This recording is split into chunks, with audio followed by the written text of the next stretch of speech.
Good Wednesday to you, everybody in Calm 710. Welcome to week boom 8. Congratulations, you've reached the halfway mark. I just turned off that noise. All right. I thinking. Let's get things started here. With the last of the coffee. So sad from this morning, but I am now sufficiently caffeinated and here for you. How was the week? We have daylight savings coming up this weekend. Ugh. But you do have modular week next week, so that means no readings, no questions. Okay. For this week, let's take a look at what we're going to do, and then we'll take a look back at what you did by way of questions. We're starting a new book. Okay. This is the Thusu book, THUSSU, the International Communication Community and Changes. I like this book. It does a good job.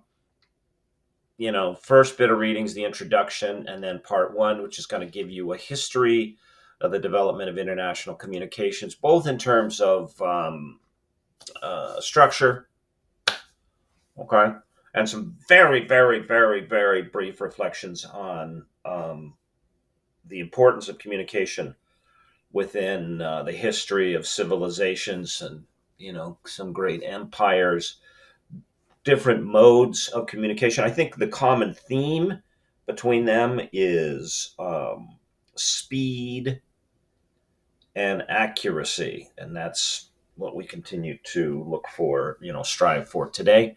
And then I've given you a link to a speech given by Edward R. Murrow, E.R. Murrow, called "Wires and Lights in a Box," because reading Thusu, sorry, um, you may be surprised, maybe not, about the driving factors behind the spread of international communication in the modern day world. That is, what was sort of you know, what's this stuff for and why is it here and why does anybody want to build it and use it? And Edward R. Murrow, who was a great journalist, writer, thinker, broadcaster, he rose to fame during World War II, broadcasting from London, sort of updating in real time Americans about what was happening, especially during the bombings of London by the Germans. And then after the war, he comes over here and he goes to work for CBS, and he's sort of the precursor of what becomes the investigative, uh, journalism slot that you see on like 60 Minutes, and really even in portrayed in movies like All the President's Men, the story about how the Washington Post sort of ferreted out what was going on with the Nixon administration. Okay.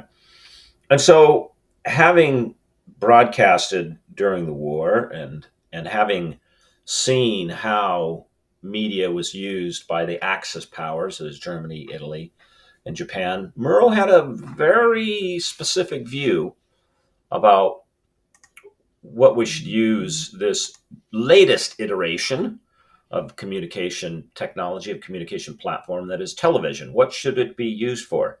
And hence the term wires and lights in a box. Okay, that's how we refer to TVs. Um, Read through the speech, and we'll talk about it on the other side of Modular Week Spring Break, because we're not going to do anything next week. Okay? Now, a little bit different this week than last week. Once in a while, I'll throw just some extra stuff in there. There's an extra question among the discussion questions. You don't have to answer it, but it's there if you want to. So you notice there's, when you look in the pin questions, there's 1, 2, 3, 4, and then there's bonus question 5. Okay?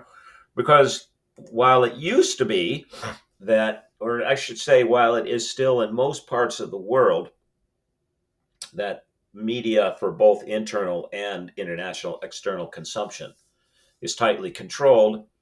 There are instances in which it is not, and currently under the president that who's shaping an administration, there's really an approach to media nationally and internationally that's different than other parts of the world and other administrations. And so it may or may not have grabbed your attention. Okay, but last week on the 28th, I think, yeah, it was Friday the 28th. There was a meeting in the Oval Office between, sort of a conclusion of a meeting in the Oval Office with President Trump, President Zelensky of Ukraine, Vice President Vance, and then some other members of the cabinet that took place. And there was a bit of an unexpected turn. Let me just put it that way for those of you who have not seen um, this particular piece of media that went out all over the world. Now, the question I have for you, and again, you can answer it or not answer it. It's up to you. First of all, I want what are your thoughts on the broadcast of this meeting, or if you want to expand that to, what are your thoughts on the broadcasting out to the world of sort of the comings and goings of governance? Is this good? Okay, or should there be things that just are out of the public eye because they're difficult to understand? And I'm not saying they are. I'm posing this as questions. Okay, they tend to be messy. It's sort of if you don't want to know, you really don't want to know how the sausage is made, so stay out of the kitchen approach to governance. Or, hey, this works better when it's all open and transparent, and even when it is messy. Okay, so what are your thoughts on that? And then, in your considered opinion, and remember what that means. That means you inform yourself. Okay, does allowing the global media to attend meetings which involve diplomatic talks help or harm the prospects for global peace? And I mean diplomatic talks in relationship to the war in Ukraine. Okay, because this is perhaps one of the most striking examples of new media, although it's not, it was being broadcast using traditional means, but new media that is in terms of approach and thinking meets the world. Then, I mean, this is just like, if you really want to, you could write a whole dissertation on this approach to media by this administration. And so here's an opportunity for you to say, okay, this is what I'm interested in. Okay. All right. So, and let's see, really don't have anything coming up except for, again, remember next week, no class. Okay. Let's take a look at the questions, see what you said, see what we can add. Question one. Now, this is, I asked you to dig into my stuff. That is my research, in which I sort of took the producers of social media at face value, in which they were saying, hey, this is just going to transform everybody and everything and how we do everything. And I'm like, okay, fine. If it's a great problem solver, and especially, there's always that emotional hook that gets that's used to wrap up the presentation of a new media product or platform. Let's ask the people that you, the seller, say this is going to do wonders for. That is it going to make us feel more friended? Is it going to make us feel more like? Will we be happier for using this media platform and medium as opposed to before? Right? Okay. And it happened to be that I was working in an area of the world in which there were a lot of distressed peoples. All right. I mean, I don't remember reading in Schmidt and Cohen's book, which I begin my dissertation with, specificity about distressed people, saying, well, our stuff will help these folks, but not these folks over here. So this isn't all the people that I worked with. They are not all of the distressed peoples of the world, but presumably they're included in that definition. So what did I find? Okay, so question number one, according to Gardner's research, how do groups like ISIS use social media applications? You don't need an S because it's plural. and other global communication platforms to terrorize their victims. In your opinion, is it possible to keep global communication tools like social media out of the hands of groups like ISIS? And so, I pose this question to you, and I explore the question in my work because there's often an assumption that all technologies, when we invent something, it's just going to be used for greatness and goodness and making everything better than it was. And there are people in the world that look at innovations and they go, yeah, okay, this is going to be a better way to kill people. Let's use that. Okay. But what did you say? Let's have a looky here. Um, Charles. According to Gardner's research, terrorist groups use social media applications to identify, apprehend, and murder their victims, and they're still doing that, by the way. All right. The author provides evidence that ISIS uses social media at checkpoints to identify detainees and determine whether they are friends or enemies of the Islamic State. The expansion of the internet, proliferation of communication apps enable people to establish global connections, but this leaves a trackable digital footprint. Yes, it does. It will never be possible to keep social media communications out of the hands of terrorists and criminals. Most of the information flow on the internet, 0.97%, is behind paywalls or private databases. The sheer quantity of information flow combined with the applications designed to keep users anonymous, search engines to prevent tracking, and the use of VPNs, virtual, um, uh, not my mind's going blank. Anyway, it hops your IP address around, so nobody can tell where you are exactly. That deliberately distorts user locations. All aids the terrorists in maintaining anonymity. Each of these is designed to protect privacy of individuals, can easily be downloaded to personal devices used for nefarious purposes. Absolutely correct. Okay, and that is our global reality. So, just as a pragmatic thinker and a savvy researcher that you're developing into, more and more, when you hear someone or something extol the virtue of a particular product, um, uh, you know, and me, especially media product, um, be skeptical. Okay, um, that it's all that and a bag of chips, as they say. Okay, because there's a great book by um, now deceased author called, her name was Susan Sontag. It's called On Photography, that is concerning photography. And one of the things that she points out in the book is you should be very careful about publishing images that one thinks, you think, not necessarily you, but organization, will stir people to an emotional response to get them to do what you want.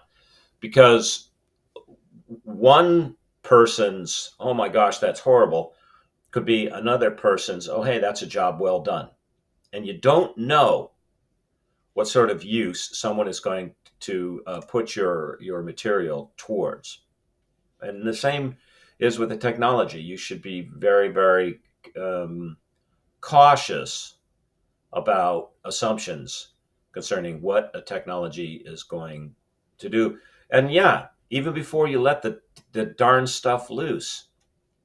Okay, good answer. Question number 2. Why, according to Gardner, do Christians in the Middle East need much more research attention? Do you agree or disagree with the assertions? Benjamin, let's take you. According to Gardner, despite evidence showing that Christians in the Middle East have experienced disproportionate displacement and persecution, their situation has received relatively little scholarly attention. He notices while research on refugees has expanded, it concerns primarily Iraq Arab Muslim refugees, but little to no work has been conducted specific to Assyrian Christian displacement and refugee experience.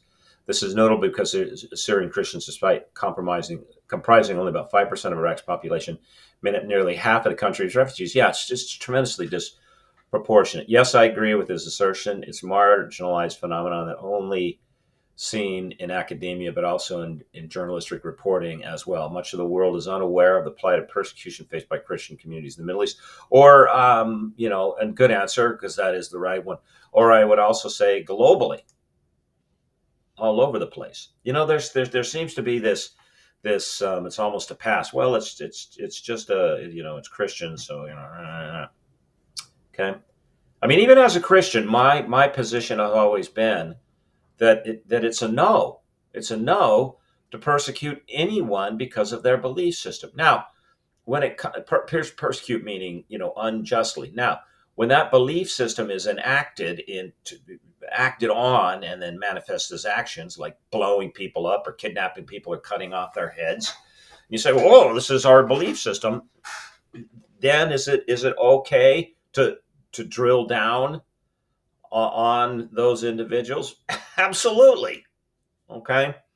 But for the belief system itself, no, can't get with that. Question number 3.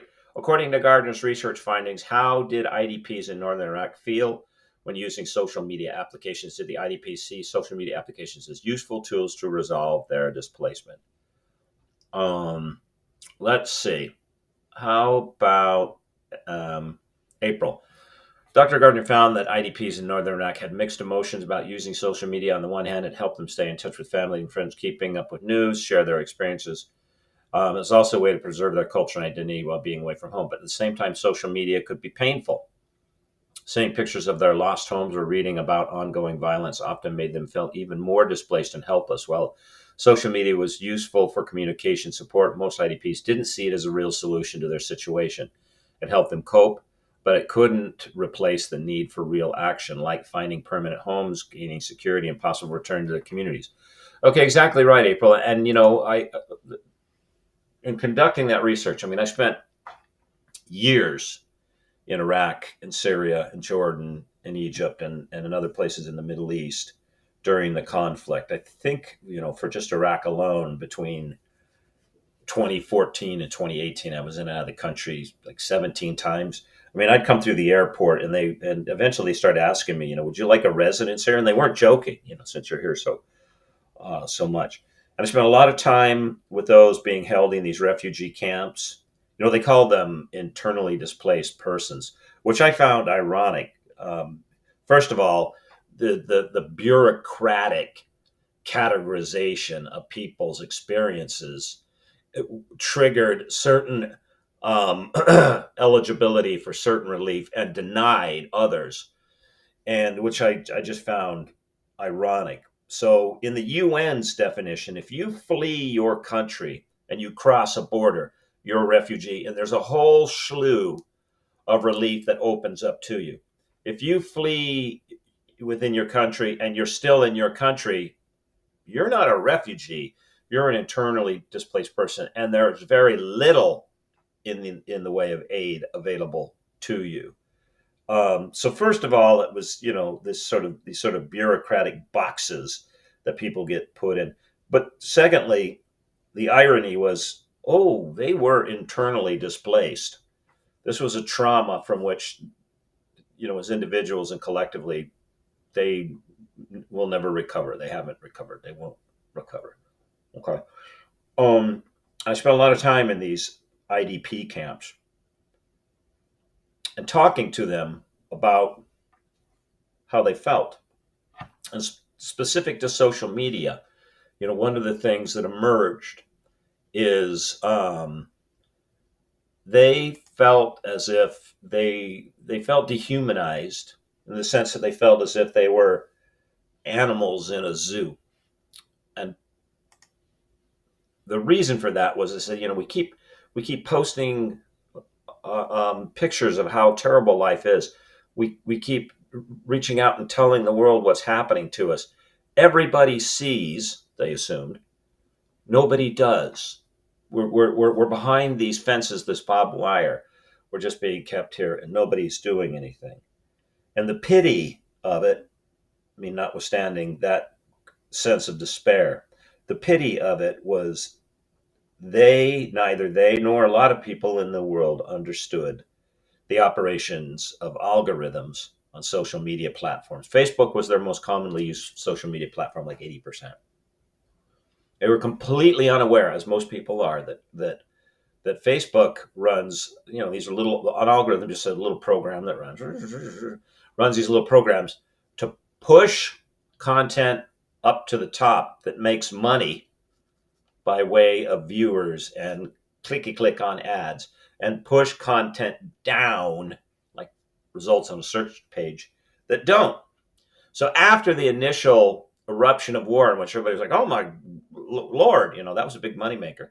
Then it sort of set into this slow grind, and yeah, they were posting pictures about their horrible situation, but the algorithm was like, Bob Wire and dirt, kind of a buzzkill, down, down, down. Oh, hey, look over here, a video of a kitten playing with a ball of yarn. That's money. And up it went, and down they went, and you know, they just assumed because they were putting it out there, everybody was looking at it, and everybody was seeing it, but nobody was doing anything. So yeah, they felt not so good. Okay, question number 4. After reading the interview summaries in Gardner's Appendix C, select one interview and summarize the interviewee's attitudes about the utility of social media in a global communication environment. Now, you take one example and you cannot extrapolate this to everybody. Okay, but in research, it's often helpful to do quantitative analyses of large pieces of data. Quantitative research is good at telling you that something is going on. It's not quite as good as qualitative research telling you as to why the thing is going on. Okay. That's where you just sit down and ask the people just open-ended questions. Why do you feel like this? Well, why do you do this? Why do you see it like that? Right. So that's the purpose of the discussion. Billy, let's see what you, after reading the interview summaries, Sandra. Sandra's attitude was not cheerful, not happy, not glad, not positive. Sandra's attitude was fed up, angry, tired, pessimistic, doubtful. When Gardner probed for answers to her feelings about social media use as a help for IDP, the IDP's plot, Sandra was speaking from the voice of pain, confusion, sadness, irritability, loss of faith, desperation. Yeah, actually, I'll tell you what, Billy, you're making me tear up because I remember this person. I remember most of them.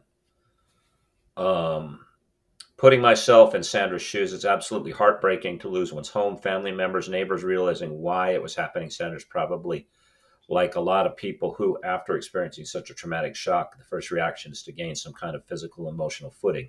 Sandra probably will never be the same as she was before this sequence of events. And many of these, the folks that I worked with, and some of them were refugees, and they worked with me, and even while they're being held in camps, I've kept up with.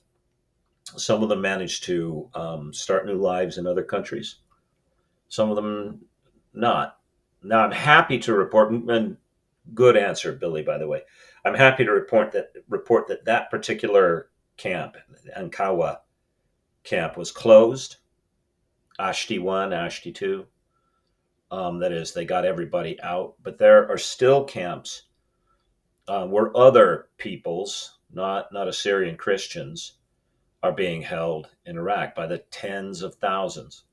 And they're I've been in a lot of refugee camps and IDP camps, or whatever you want to call them. They're just, you know, camps all over the world.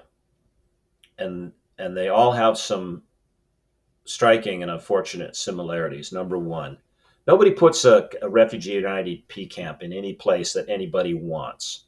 Right? They're not next to flowing streams or beautiful green mountains or fertile farmland. So they are by design, and I don't mean intention, like, but they are by design poverty traps. Okay. Number two, they're extremely depressing places because people that get put somewhere, it's like putting somebody in prison. They didn't want to be here. You know, there's a tremendous amount of trauma that led up to any reason why they are there. Number three, they're usually, I mean, almost always very dirty because again, they're, the available services, running water and things is low. Food is low. Okay. And number four, they tend to be depressingly permanent. I've been in refugee camps that were set up in the 40s and are still there. Um, Part of the reason, again, is they don't get put anywhere that people can utilize this new area that they've been located to. And part of the reason is that the surrounding people, they don't want anything to do with them. The world outside of this country is significantly less tolerant than this country. I mean, I can tell you, having worked in something like 27 countries, that this is, if not the most, certainly one of the most tolerant countries I've ever been in. I mean, having grown up here. So there's a low level in general of tolerance around the world. That's number one.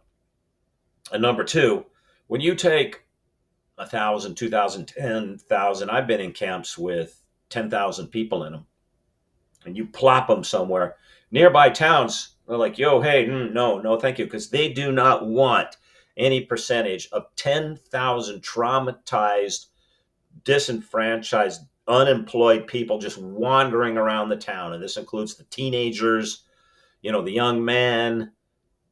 They don't want anything to do with them.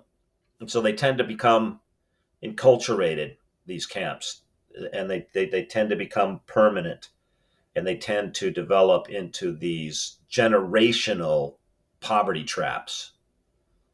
Um, I worked with a UN organization after doing this dissertation, and one of the things that I strongly recommended was that they had to consider the absolute centrality of access to the World Wide Web through an internet connection to people these days. And they should no more plop people into a camp without building access to the internet into that camp than they should plop people into the camp without access to clean running water. So you don't have these disease epidemics that break out in camps. And that those who, since you're going to have to run the camps, I wish that you wouldn't, those who run the camps understand social media, use it to the people's best advantage, and integrate it into the running of the camp. Otherwise, you're just, it's the same thing with like having no place to wash their hands, or no toilets that are isolated. You're just asking for an epidemic of the mind, an epidemic of the heart to break out within the camp. And if your intention is to do the best that you can for these people during the worst of circumstances, let's assume that that's what you're up to. That's got to be foremost on your mind. Anyway, okay, good answer, folks. And that's all the time we're going to use for this week. All right. Have a wonderful, wonderful modular week. It's so clunky, modular. I like spring break. Have a great spring break. Okay. If you have any questions about the material for this week, shoot me a message, and I will get back to you. Otherwise, remember that I think about you, I pray about you, and I will see you on Canvas. Bye bye.